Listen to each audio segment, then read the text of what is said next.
ประโยคคำถามคนจีนใช้ในชีวิตประจำวัน他是你的谁呢他是你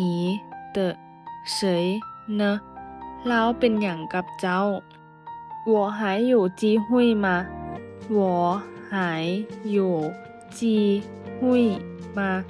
还有แปลว่ายังมี机会โอกาส我还有机会吗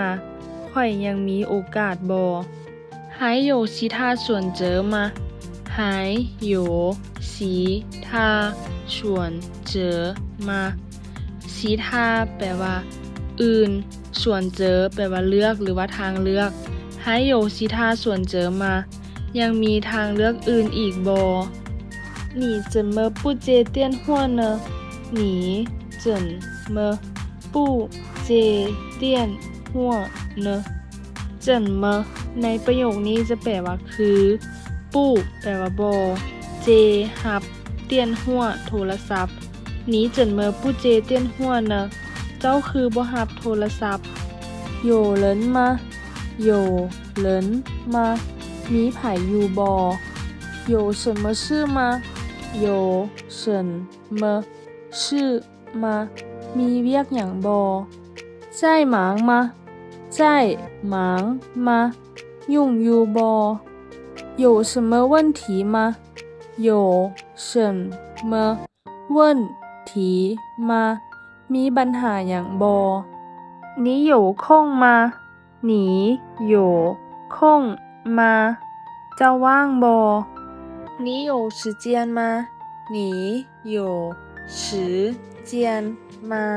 เจ้ามีเวลาบ่你现在方便吗你现在方便吗เจ้าตอนนี้สะดวกบ่现在几点了现在几点了ตอนนี้จักโมงแล้ว你找谁呢你找谁呢เจ้าซอกหาไผ你在家吗你在家吗เจ้าอยู่บ้านบ่你怎么了你怎么了เจ้าเป็นหยังมิงไป了吗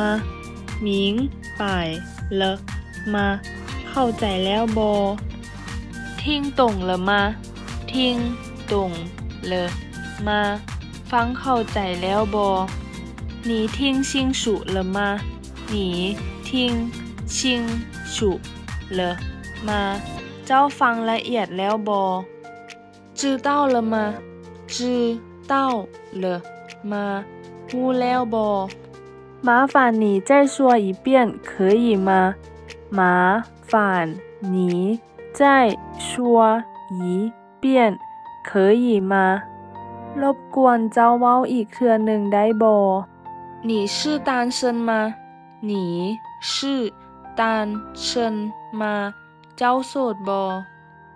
你有女朋友了吗你有女朋友了吗เจ้ามีแฟนแล้วบ่你家有几口人